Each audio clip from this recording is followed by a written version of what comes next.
Hey friends, welcome back to another amazing episode of the CEO Show with yours truly, your host, Bryce Henson, where we teach leadership, we promote capitalism, we defend free speech. Today, we're going to be talking about alcohol and its effects on your entrepreneurship and leadership. So before we get started though, I want to give you a friendly reminder. I produced a free leadership course for you. That's right, it's free. Go to brycehenson.com/leadership. So to get into the meat and potato today, I'm not here to shame you or anyone if you drink alcohol. In fact, if you can drink like a gentleman or a gentlewoman, my hat goes off. However, this episode is for those of you who maybe have a problem like me, which I'm going to give you a little bit of oversight. And if you have a problem like me with alcohol, then I would highly encourage you to get help to stop drinking alcohol. I'm going to share my story and some takeaways that's really helped me be a better person, be a better leader, etc. But the other side of the coin, even if you're in the 90% of the population, normies, if you will, that don't have a problem with alcohol, I'm here to persuade you to really examine your use and potentially reduce your usage, because no matter what, alcohol is a very dangerous and it's a poisonous drug actually. So by reducing your alcohol intake, even if you don't have a problem, you'll have more mental clarity, you'll have more income, impact, and legacy because you'll become a better leader of self. So I think that's really important to start out. Now for me though, I am biased around this. Alcohol is a very, very destructive thing. It's been in my family. I have a genetic predisposition. Alcoholism is very genetic. It's ran rampant in my family. I've lost 2 family members, not physically, but emotionally through withdrawal. So it's a very sensitive subject for me. But I don't want to kind of put out this episode in the spirit of being heavy or dense. I want to show you that vulnerably, authentically. But again, I wanted to guide you, whether you have a problem like me or not, just to persuade you to drink less alcohol, or at the very least, examine your usage. So I have some data sets. In fact, my team and I pulled 4 data sets specifically towards entrepreneurs, business owners, and leaders on the effects of alcohol. Before I do, I want to go and give you a little backstory, if you will, to my, drinking. So it turns out my father is a drug addict, or was, I should say, addicted to gambling, alcohol, not the trifecta for a good family upbringing, a very genetic disposition. It was rampant in his family. His father was an alcoholic. I'm sure his father was an alcoholic. And I don't think my father was a bad guy. Unfortunately, just was never able to come to terms and really face his problem with addiction. So that was really the foundation in terms of, how I grew up the first 8 years. My dad was out of the house a lot, but, there's arguments and things got really challenging for a period of time. And eventually they got violent. And the next thing you know, by the grace of God, my mother, Donna, who is an angel, escaped with myself and 2 other siblings to the state of Michigan, where I spent 14 years, the later part of my childhood in adult life. So that's my first kind of like visual experience with alcohol. Seeing my father intoxicated wasn't a good thing, but I didn't put 2 and 2 together, especially as we moved away. For the better part of 14 years, as I mentioned, I lived in Michigan. But when I was 8 years old, I moved to Michigan. So I didn't see my father drinking for 8 or 9 years before I started drinking alcohol. So I knew the stories. In fact, the A word, the alcoholic, if you will, that word was looked at very, very poorly in my family, and specifically for my mom, because of the chaos that alcohol, caused in her and our family's lives. But I didn't see it for many years because, we got removed from that situation. So I started drinking when I was 17, I think, which is, pretty common. But what I did realize, I didn't know this at the time, but even my first experience of drinking alcohol was very, very aggressive. And looking back in hindsight, the writing was on the wall from the very beginning. Although, you're young, I was in high school, and just kind of the cool thing to do. I wanted to fit in, and it kind of gave me this feeling of belonging, if you will. So that was my first kind of experience with it and perspective on drinking alcohol. Now, I enrolled myself to Michigan State University in 2001, and Michigan State is a big school. It's a big party school as well, and I got a 3.03 I graduated with, so I put in the work to the extent where I passed and got B's, but ultimately binge drinking was a story of my college career. Even towards my fraternity brothers, towards the end, it started to become apparent that I would drink a little bit more aggressively and get blacked out a few more times than the average fraternity brother, which again was hard to see in the moment, but these glimpses of me being an abnormal drinker were starting to show. But, many times I kind of wrote that off as like, hey, everyone's doing it. It's part of the crowd. We're a fraternity. Even at the couple nights that I spent in the drunk tank, nothing overly severe, but that's actually not acceptable and normal behavior either, as you look at it, with a little bit of time and perspective. But I wrote that off as like, hey, it's just what college kids do. This in mind, in 2005, actually 2004-ish, I was 21, 22 years old and decided to move to Los Angeles, California. And I was stoked. I was pumped to move to California. And I lived there for the better part of 6 to 12 months, and was out and about and meeting friends. I had more dark days than good initially. I didn't have confidence. I didn't have fitness in my life, but I did like the party scene. And when I was there, it kind of made me feel fit in. About a year in, I was introduced to this white little substance that's known in Hollywood as a Schedule I narcotic called cocaine. And this is, my friends, I'm not proud to admit, but this is part of my story. And I got introduced to this little powder, and I indulged in it. Again, it always would accompany my drinking. And the reason is what I found is it would allow me to prolong my drinking. It would allow me to stay alert. It would allow me not to black out. And it really masked the heavy negative side effects of me blacking out or getting too drunk or throwing up when, early in the night or something along those lines, which wouldn't happen every single time, but it happened more frequently than I like to admit. And I had a hard time realizing that I had an issue with alcohol for many years because I envisioned someone who's had problems with alcohol, someone who's homeless, drink every day out of a brown paper bag, didn't have their poop in the group. And for me, it was actually the opposite. I was a working professional. I was a binge drinker than anything. I didn't drink frequently, but when I did drink, I drank aggressively. And actually, as the course of time, went on, I would drink less frequently, but more aggressively, which is a telltale sign of someone that does have an alcohol problem like I did. But again, it was a hard time seeing in the moment because I visualized someone with, catastrophic life, and that just wasn't me. And especially that use of that white powder called cocaine extended my usage of alcohol, or at least it blinded me to the fact that I didn't, had an issue with it because it masked the negative side effects of alcohol, or at least the decent amount. In 2012, I decided to, enter the entrepreneurial space and launch my first fitness business, a Fit Body Bootcamp. And I had a voice of reason thinking, which is a good thing, Bryce, it's probably not a good idea. You're in the health and wellness industry to indulge in this type of behavior. So I stopped my cocaine usage, which I was on one hand proud of, but my drinking continued on. Although, again, as I just mentioned, the pattern through my 20s and my early 30s was I would drink less frequently but more violently, and without the usage of cocaine, what happened is the masking of the cocaine, which extended my alertness and extended my ability to not black out. Well, unfortunately, it wasn't there when that was removed from the situation. I mean, it was a good thing that was removed, but it ultimately showed me the really, really negative effects of alcohol. And that continued on for a little bit of time. I guess the crescendo moment as that continued for a few years, and just to be able to give some perspective, I would drink maybe 1-2 times a month. So not even every weekend.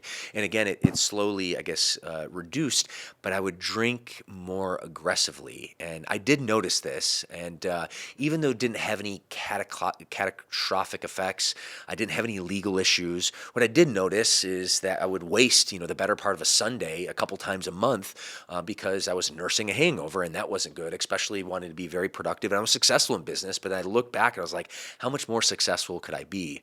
But it wasn't until December of 2016 when a really tragic thing happened, and a loved one, a family member that I just love dearly and adore, seeing problems with alcohol in this family member's life. And the problems were more severe than mine. And, at first became relational issues, then familial issues, then work issues, and then legal issues. And it culminated in a situation where we're at a work event and intoxication was clearly there.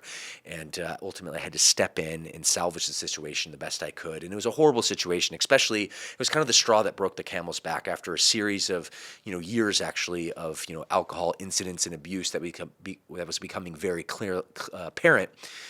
There was an issue. After this night, it was a really, really bad experience. My team was there. The clients were there. The next day, I had a conversation, and it was just a very, very tough conversation. And we both had the conversation, and I said, hey, listen, this can't continue. If we want to work together, then alcohol needs to be removed. And I, cautioned my family member on the dangers, on the challenges, not only with, with myself, but also with her and my entire kind of family and lineage. Because at the end of the day, this affected my father, his father, very genetically. So I shined a light on that. And when I went home, it was a very, very heavy experience, as you would imagine, having a tough conversation with your family member after like years of just these things, these alcohol incidents kind of brewing. And then to be having a very embarrassing situation with team and clients, it was just a very, very low moment, heavy moment. I remember it vividly. I went home and it was about 6 or 7 in the evening, and I go to bed early, but I went to bed super early. I was just emotionally, physically drained. And the next morning I wake up and something had changed. Something had changed inside of me, and this like burning kind of frustration. I would even say anger, but also a little bit of hope and light as well. And I looked at the mirror, and I had this deep, dark look at the mirror. And I realized in that moment in time, while maybe all these negative things in terms of legalities that hadn't happened to me, I realized in that moment in time that I became someone and something that I despised the most.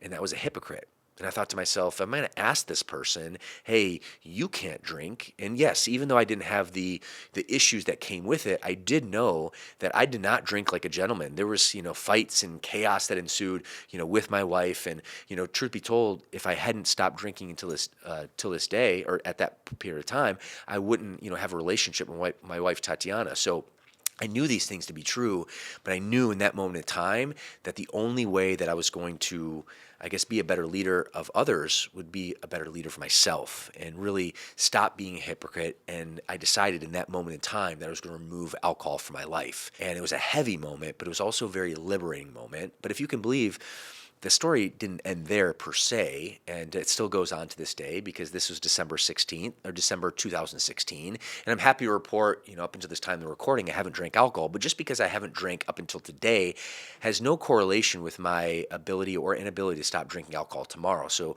it sounds very cliche, but it's true. Take it one day at a time.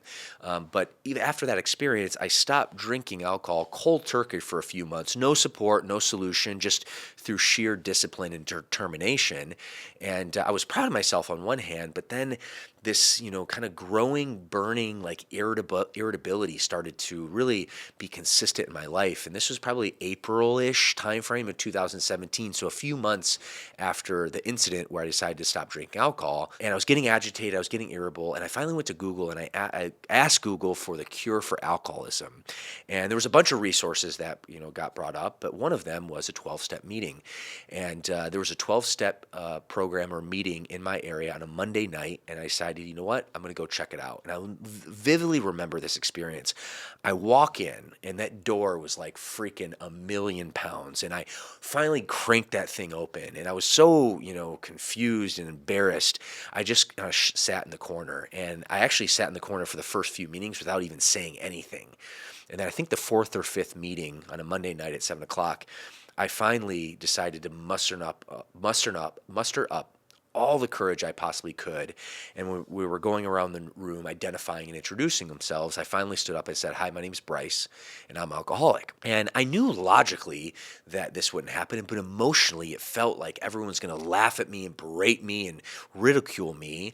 But of course, the opposite happened, and it was like this weight of the world that just got dropped off my shoulders. And my friends, that was one of the most liberating experiences of my life. I'm so grateful for that experience. And like I said, it's I'm grateful and proud of the work that I've done, but I also want to be very clear as well. It's not like, holy smokes, I'm saved, I have it all figured out. This is a one day at a time. And I have many friends in the program have stopped drinking for like a decade, but then drank again. So that keeps me very, very humble, which is the approach that I want to continue to take.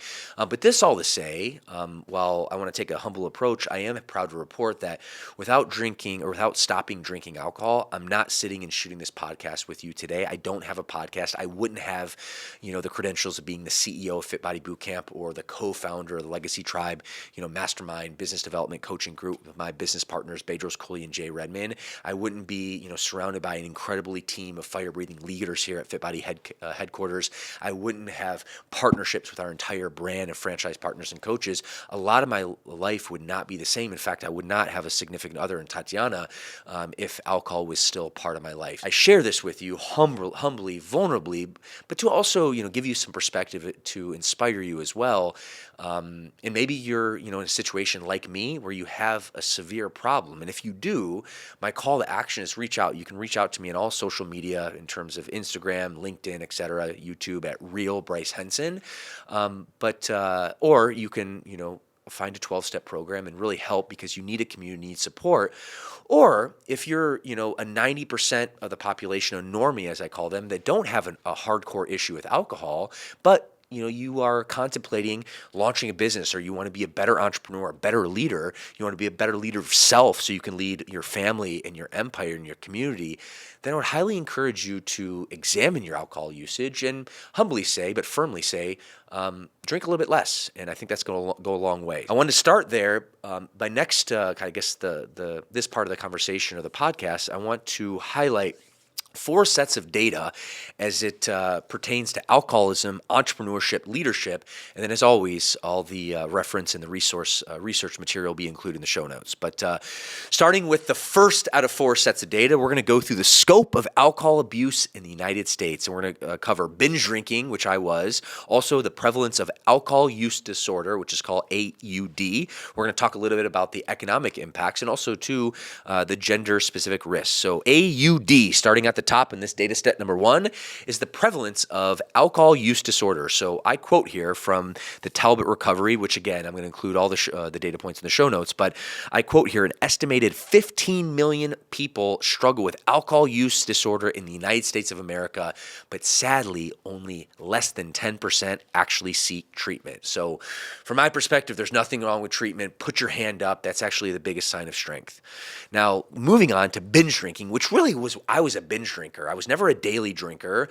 I was more of a binge drinker than anything. And as this same report shows, more than 65 million Americans report binge drinking or have reported binge drinking in the past month at the time of this taping, which is more than 40% of the total current alcohol users. Okay, that is wild. So binge drinking is a severely high-risk disorder, or high-risk behavior, I should say, that not only affects personal health, but contributes to societal issues, including public safety, and then reduction of workplace productivity, not only for you, but for your entire team. So yes, you should stop drinking or eliminate or limit your use of alcohol, but also your team as well, and your productivity will definitely increase, is what the data says. Now, let's talk about the economic impact as well. So economically, drunk driving costs the United States of America more than $199 billion per year. That's nearly $200 billion. That's nearly $250 billion.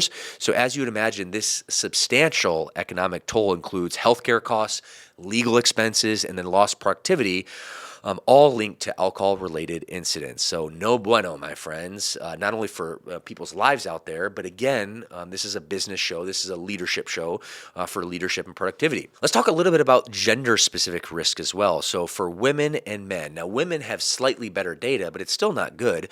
For women, more than 45% of adult women report drinking alcohol in the last month, and 12% of these report binge drinking, which again is a very scary thing. Now, additionally, women who drink while pregnant increase the risk of fetal alcohol syndrome, which can cause mental and physical birth defects, according to Talbot Recovery. So very concerning for our females. Now, let's talk about men. Men, as it's quoted here, are nearly twice as likely as women to have been intoxicated behind the wheel or involved in a fatal motor vehicle traffic accident.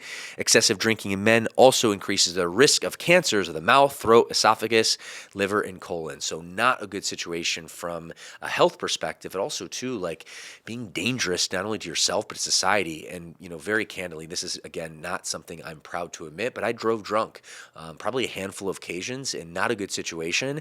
And that was a really big wake-up call for me as well. All right, data set number 2. Let's talk about understanding alcohol's place in the entrepreneurship or the leadership culture. So, in business, there can be a work hard, play hard mentality. That's actually the mentality that I took probably for the better part of my 20s before I launched my first Fit Body Bootcamp business. Now, many entrepreneurs adopt a lifestyle where drinking heavily is normalized. It shouldn't be, but it is normalized in networking events, client meetings, and client celebrations. Now, the stats are this. Studies show that entrepreneurs, more than an average person, entrepreneurs, business leaders, thought leaders are 3 times more likely to report excessive alcohol use than the general population, driven by factors like high stress. Let's face it, it can be stressful owning a business, high stakes, and the need for social bonding in the business environment. And again, this has been sourced by LinkedIn and also WHO data, but all the data will be included in the show notes.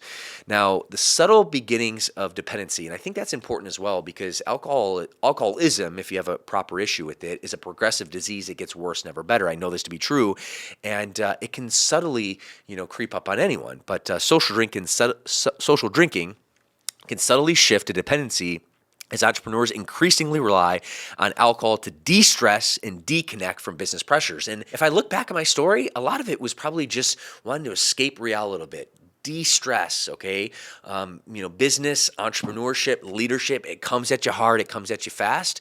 So we all need a escape, if you will, but, alcohol is not a good escape because while it can provide short-term relief, it causes long-term pain, long-term anxiety, long-term depression, the list goes on. Let's talk about data set number 3 of 4 I have for today, which is the health risk, also the impact on mental health. All right, but let's first talk about health risks. So alcohol contributes to over 200, that's right, 200 health conditions. Is responsible for more than 2.6 million deaths globally, according to WHO data. And 2.6 million global deaths is not good. Now, common issues around this include liver disease, cardiovascular issues, and various cancers, which is not good. Taking a step back and looking at the millions of people who die every year, I know COVID was the craze and the world got shut down, but if you look at the data in terms of the people's lives who are severely impacted or worse, it doesn't even compare by data point to people who are tragically killed by the use of alcohol. So makes you think, my friends, make you think. Now, let's talk about impacts on mental health. All right, so again, I'm going to cite some WHO data here, but alcohol is linked to mental health challenges like depression, anxiety, exacerbating the stresses of entrepreneurship. Let's face it, business can be really challenging. It can be a pressure cooker at times. So this, while short-term can provide some relief because it provides a feeling of euphoria, long-term, it actually creates depression, anxiety, which is really challenging for an entrepreneur. Now, dependence on alcohol can lead to a cycle of stress and emotional instability, negatively impacting resilience and decision-making abilities. No bueno, my friends, not a good situation. So that's the effects of health and then also mental health as it pertains to data set number 3 on alcohol. And to finish strong, the fourth data set on alcohol's immediate impact on sleep and cognitive function, especially being a fitness expert in the health and fitness industry. It's interesting. Many times people ask me, like, Bryce, you work so hard, you're working around the clock. Do you even have time to sleep? And the answer is absolutely. I do guard my sleep. That is how I recover. That is how I recharge, which is my strong recommendation for you. But here's the thing when regarding alcohol and the sleep myth. Now, many entrepreneurs believe alcohol actually helps with sleep, and this is a falsehood. It helps you fall asleep quicker, but your quality of sleep dramatically plummets, okay? Particularly REM sleep, which is essential for memory and cognitive processing, okay? Now, in an article by Inc. magazine, and I quote, a study found that even having one drink, only one drink, can negatively impact how long you sleep, how well you sleep, and how much time you spend in REM sleep when your brain processes new things that you've learned and works to consolidate your long-term memory. So this is straight from Inc. magazine, which again is not good. You need sleep and you need high-quality sleep, and alcohol just derives or reduces that. Not a good situation. The last point here is the productivity impact. So disrupted sleep leads to reduced focus, reduced memory, and reduced emotional resilience, all of which are vital to high-performance business environments. Holy smokes. Resilience is a factor, a quality that you have to have as a leader, as an entrepreneur. And if this Alcohol reduces that. It reduces your focus, it reduces your memory, and it reduces your emotional resilience. I mean, you're just stacking the deck harder against you as an entrepreneur, as a leader who wants to drive more income, more impact, and more legacy. So again, just more and more reasons to limit your alcohol usage, which is my call to action. In closing, my friends, my goal, hasn't been to shame you or anyone. Okay, that is true. For many years, I drank alcohol. Instead, though, it's to make you take a step back and consider, is there a better way? I'm here to be able to provide a personal antidote and a personal experience, and also some data that's showcasing, both from an emotional and also a logical perspective, it is in your best interest to reduce or eliminate alcohol if you have a severe problem like me. But for me, by removing alcohol from my life, it's providing more clarity, more productivity, more confidence. It just changed the game. Like I said, I'm not the CEO of Fit Body Bootcamp. I'm not shooting this podcast today, not specifically around the topic, but I'm just saying I would not have the CEO show without removing alcohol in my life, and I would not be a co-founder of Legacy Tribe with my two awesome business partners, Bedros Cooling and Jay Redman, if I hadn't removed alcohol from my life. So my humble request, if you have a problem like me, about 10% of the population does, it's okay. It's okay. You're not alone, okay? We all have our cross to bear. Put your hand up and get help. Strongly recommend you find a 12-step program or some sort of support group that can help you with this particular issue. And if you need some, some good words and some reassurance, reach out to me on social at The Real Bryce Henson. And LinkedIn or Instagram as an example. But even if you don't have a problem like me, about 90% of the population are normies, if you will, I would recommend you drink less. Consider the ramifications. Consider the lack of productivity, the financial and the health benefits or non-benefits that this will cause you. And what I know to be true, if you eliminate or reduce your alcohol, you will think better, you'll have more energy, you have more clarity, you'll be a better leader of self, of family, of community, of empire. And this show is about teaching leadership, promoting capitalism, defending free speech, really putting you in a situation where you can create more income, more impact, and more legacy. And if you remove or reduce alcohol, you are well on your path to do just that. So, my friends, I hope you got a ton of value. My humble request, like this video, subscribe to this channel, and drop your biggest takeaway in the comments. I would love to help to start a healthy dialogue. This topic is really important, and by sharing it, it'll help more people in the process. So, as always, my friends, remember, adversity is your advantage, and we'll see you in the next episode.